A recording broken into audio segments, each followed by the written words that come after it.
Salam sehat, salam damai sejahtera.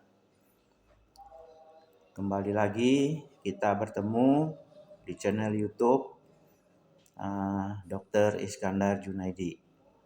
Pada kesempatan yang baik ini kita akan membahas mengenai akhir dunia. Jadi kita akan melihat secara lebih rinci kapan perkiraan dunia ini akan berakhir, akan hancur. Jadi topik kita pada saat ini adalah mengenai apakah tahun 2028 itu dunia akan berakhir. Jadi ini tema kita 2028 detik-detik dunia hancur.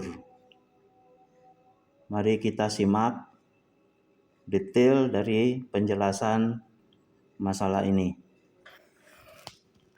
Ya, seperti saudara-saudara ketahui semua bahwa waktu akhir bagi dunia ini dalam kehancurannya adalah suatu keniscayaan.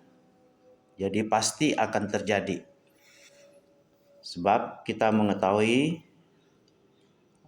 hal ini dari catatan dari kitab yang disampaikan oleh Tuhan sendiri, bahwa Tuhan berkata, "Sesungguhnya aku datang segera dan aku membawa upahku untuk membalaskan kepada setiap orang menurut perbuatannya." Dilanjutkan, Tuhan berkata, "Aku adalah Alfa dan Omega, yang pertama dan yang terkemudian, yang awal dan yang akhir." Jadi dari sini kita lihat bahwa kedatangan Tuhan kedua kali ke dunia itu identik dengan masa kehancuran dunia. Karena kedatangan daripada Tuhan Yesus Kristus untuk menyelesaikan pembantaian yang dilakukan manusia terhadap sesamanya. Jadi kita lihat rinciannya. Yang menjadi pertanyaan kita adalah kapan waktunya dunia ini akan hancur. Nah, kita lihat, kita merujuk kepada kitab suci di dalam kitab Daniel 9. Di situ dikatakan bahwa ketahuilah dan pahamilah dari saat firman itu keluar, yakni bahwa Yerusalem akan dipulihkan dan dibangun kembali sampai pada kedatangan seorang yang diurapi. Ya, seorang raja yang akan hadir dan yang diurapi. Ya, itu merujuk pada saat Kristus hadir di dunia ini. Jadi masa itu akan ada 7 kali 7 masa dan 62 kali masa. Nah, maka dari dua kalimat ini, 7 kali 7 masa dan 60 kali 7 masa, maka kita menemukan bahwa 70 kali 7 masa berarti 70 kali 7 tahun sama dengan 490 tahun. Nah, kapankah waktunya itu? Nah, dari waktu yang 490 tahun itu telah terjadi ada 3 peristiwa.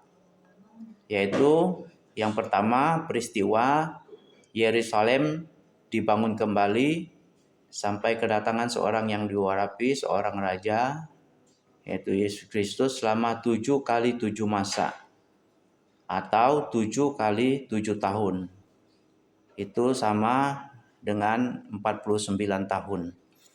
Nah, pembangunan kembali bait suci pertama yang dibangun Raja Salomo pada tahun 966 sampai 960 sebelum Masehi yang dihancurkan oleh kerajaan Babilonia pada tahun 586 sebelum Masehi di bawah Raja Nebukadnezar II.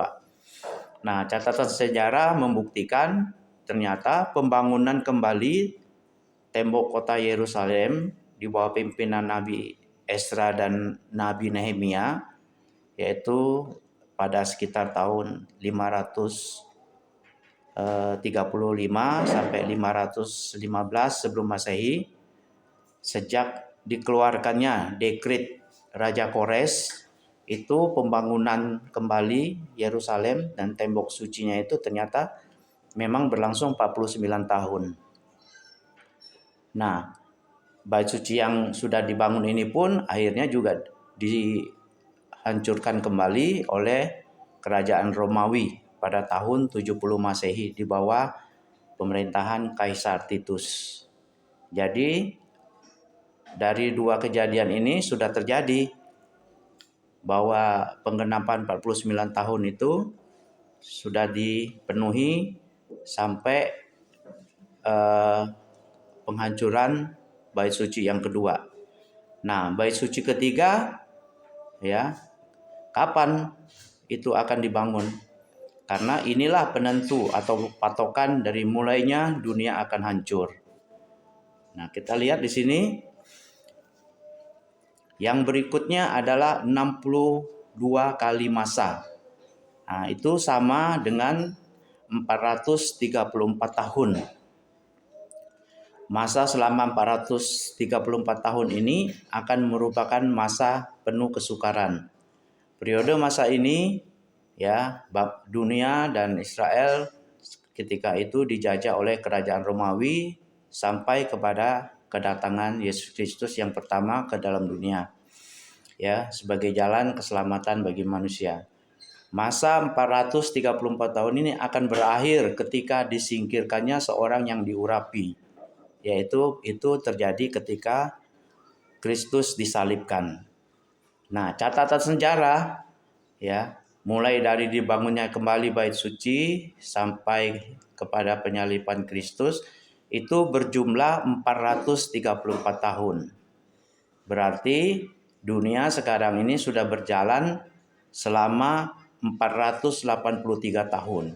Ya, itu perjumlahan dari 49 tahun pembangunan kembali bait suci, kemudian masa periode gejolak bangsa-bangsa dan Israel itu juga berlangsung selama 434 tahun. Kita totalkan waktu itu menjadi 483 tahun. Nah, padahal tadi di Daniel dikatakan akan masa kesudahan dunia itu 70 kali 7, artinya 490 tahun. Berarti sekarang ini masih kurang 7 tahun lagi ya, yang disebut satu kali masa. Nah, kapan waktunya itu? Nah, jika kita lihat dari kitab Daniel 9 dijelaskan bahwa 70 kali 7 masa telah ditetapkan atas bangsamu dan atas kotamu yang kudus. Ini tentu kita merujuk kepada Yahudi atau Israel ya. Nah, kita bisa dilihat di sini ya, sekalipun waktu itu Israel tercerai-berai, disebarkan ke seluruh dunia, tapi akhirnya mereka kembali ke Israel dan memerdekakan diri pada tahun 1948 pada tanggal 14 Mei. Dan rujukan dari kitab Mazmur 90 ayat 10 dikatakan bahwa masa hidup kami 70 tahun dan jika kami kuat 80 tahun dan kebanggaannya adalah kesukaran dan penderitaan. Sebab berlalunya buru-buru dan kami melayang lenyap. Maka ini bisa ditafsir waktu ini untuk Tuhan, untuk dunia juga. Jadi bukan hanya untuk manusia 70 sampai 80 tahun ini, tapi bisa kita tafsir ini juga berlaku untuk dunia. Nah, maka jika kita jumlahkan masa tahun kemerdekaan Israel tahun 1948 ditambah 70 tahun itu berarti tahun 2014. Nah, namun kita lihat tahun 2014 tidak terjadi apa-apa, dunia tidak hancur, tidak juga terjadi perang yang hebat. Nah, kemudian dari hal ini kan banyak orang berkata, mana itu kedatangan Tuhan? Kok Tuhan tidak datang-datang dan sudah dikatakan? Tapi saudara-saudara, kita anggaplah ini bonus dari Tuhan ya. Karena tahun 2014 dikatakan jika kita kuat, kita berumur 80 tahun, berarti jika kita tambahkan tahun 1948 ditambah tahun 1948 ditambah tahun 80 ditambah 80 itu tahun 2028. Nah, ini perkiraan ya, saudara, Bapak Ibu semua, bahwa tahun 2028 itu adalah awal atau detik-detik akhir dunia ini akan lenyap atau dihancurkan. Maka secara hitung-hitungan manusia yaitu tahun 2028. Namun kita juga menyadari keterbatasan penanggalan zaman yang kita hidupi sekarang ini, yaitu tahun Masehi, karena banyak kali pergantian tahun penanggalan.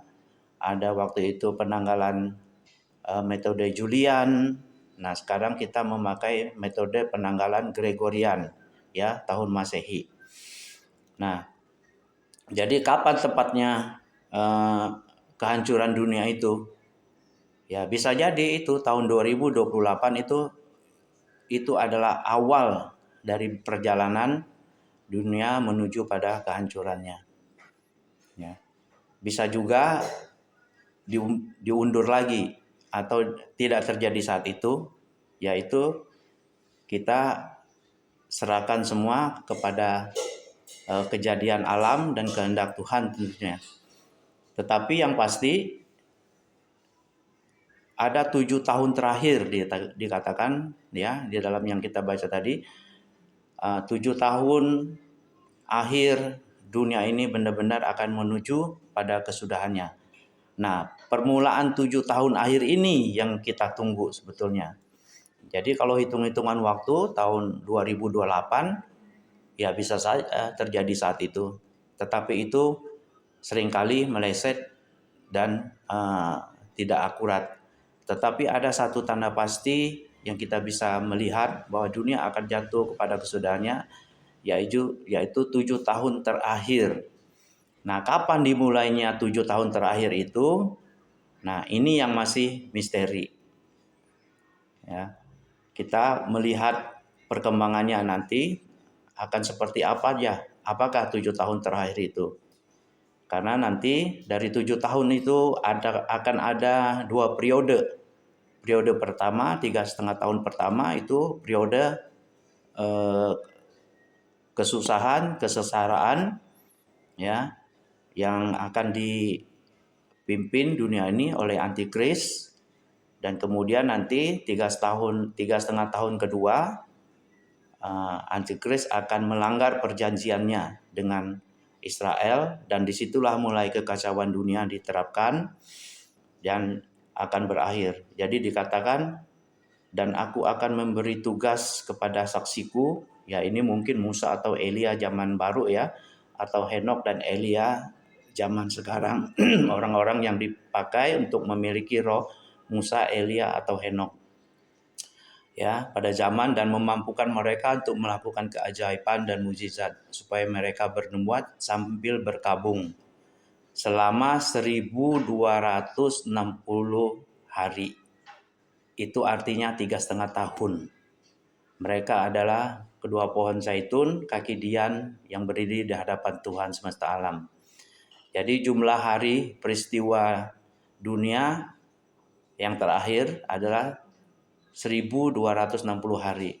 Nah, disitulah dunia akan berakhir dan dihancurkan. Namun kita tidak mengetahui pasti kapan permulaan 7 tahun itu akan dimulai. Nah, mari kita nantikan dan simak. Ya, bisa jadi dimulai dari tahun 2028 sesuai dengan perhitungan yang tadi kami sampaikan, atau mungkin waktunya lebih maju atau lebih mundur untuk memulai 7 tahun terakhir ini. Ya, kita nantikan saja sambil berharap kita terus menjaga diri kita, iman kita, sehingga kita boleh menikmati kebaikan Tuhan ketika dunia ini dihancurkan. Demikian penjelasan dari kami. Kiranya ini menjadi informasi, menjadi refleksi untuk kita semua, dan kita bisa berbenah diri. Ya, amin. Sampai di sini. Tuhan memberkati.